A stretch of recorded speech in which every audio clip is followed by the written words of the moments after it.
بسم الآب والابن والروح القدس الإله الواحد آمين. الإنسان لما بيتولد بيبقى صفحة بيضاء، يعني مش مكتوب عليه حاجة خالص، لسه ما كونش فكره، ما اتعلمش خبرات، ما عملش اتجاهات معينة في الحياة، محتاج اللي يكتب عليه ويملاه ويبرمجه، زي اللي ما بشتري لاب جديد وأسيف عليه برامج معينة عشان أشتغل. إنسان زي كده بتولد على صورة الله لكنه لسه صفحة بيضاء، ممكن ربنا يكتب عليه، ممكن الناس يكتبوا عليه، ممكن الشيطان برضه يكتب عليه، ممكن أمراض المجتمع تكتب عليه وتبرمجه بأسلوب العقل الجامعي اللي فيه أمراض وفيه فلسفات وفيه طريقة في الحياة غلط. عشان كده الإنسان محتاج علاقة صحية مع نفسه، وعلاقة صحية مع الله، وعلاقة صحية ناضجة ومسؤولة مع الآخرين أيضا. ففي علاقتنا مع الله لو كانت العلاقة مش صحية، ده بيدل عن علاقتنا مع نفسنا ومع الناس مش صحية. إيه الفرق بين العلاقة الصحية واللي مش صحية؟ العلاقة الصحية علاقة تنميك، تسمح لك تبقى حقيقي زي ما انت، تقبلك بوضعك بضعفاتك بأخطائك، تمشي معاك خطوة خطوة عشان تكبرك، ترضى بيك سواء أنجزت أو ما أنجزتش، تحبك كشخص كيان إنساني، وتحترم تفردك وتميزك وضعفك، تحترم ان انت مختلف عن الآخرين، بتحترم ان فكرك مختلف عن فكر الآخرين. لكن لما شخص ينظر لك كشيء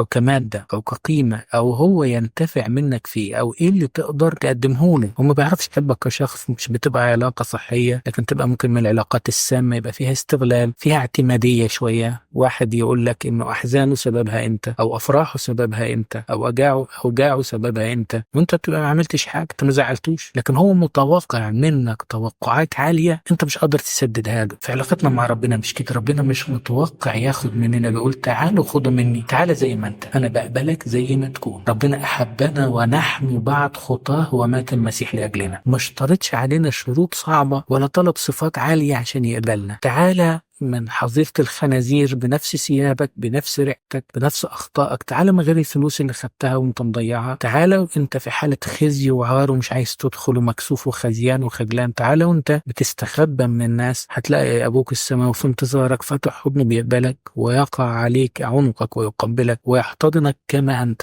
أتخيل لو الابن ده أي واحد فينا يعني جه لوالده من تمرين وعرقان وعليه شوية تراب كده، يعني يقول له معلش ادخل خد دش واستحمى الاول وتعالى نقعد مع بعض واخطأ في حضني يعني الاول، يعني انضف. لكن في مثل الابن ده ربنا شاف في العلاقه بتاعته معانا، تعالى زي ما انت، انا قابلك زي ما تكون. ربما الناس مش هيقبلوك، مالكش دعوه بيهم. الاصوات اللي بتقول لك لا ابوك مش هيقبلك، دي اصوات مش اصوات الله. ربنا هو علاقته بينا علاقه مش استهلاكيه خالص، مش بياخد حاجه من الانسان، علاقه بتنمي وعلاقه صحيه فيها القبول والحب اللي مش مشروط باي شر، حنان وعطاء. احنا ربما مش فاهمين ده، لكن ده حقيقي موجود في الإنجيل. أحيانا نسقط على ربنا نظرة الدنيا والاحتقار بتاعت الناس اللي مش بيحبونا مش بيقبلونا، فهو ربنا هيقبلني؟ هو ربنا انا هعجبه؟ ما انا ما عجبتش الناس والناس غضبوا مني. اكيد ربنا زي كده، ربنا مختلف، مش زي الناس اللي عندهم احتياجات مني. ربنا ما عندوش احتياجات، مش محتاج لي في شيء، فالناس بيغضبوا بسبب احتياجاتهم هم مني، اللي انا مش بتطابق في سلوكي مع احتياجهم، سلوكي مش بيشبه احتياجهم، عشان كده بيغضبوا مش عشاني ولا مني، بيغضبوا من احتياجاتهم.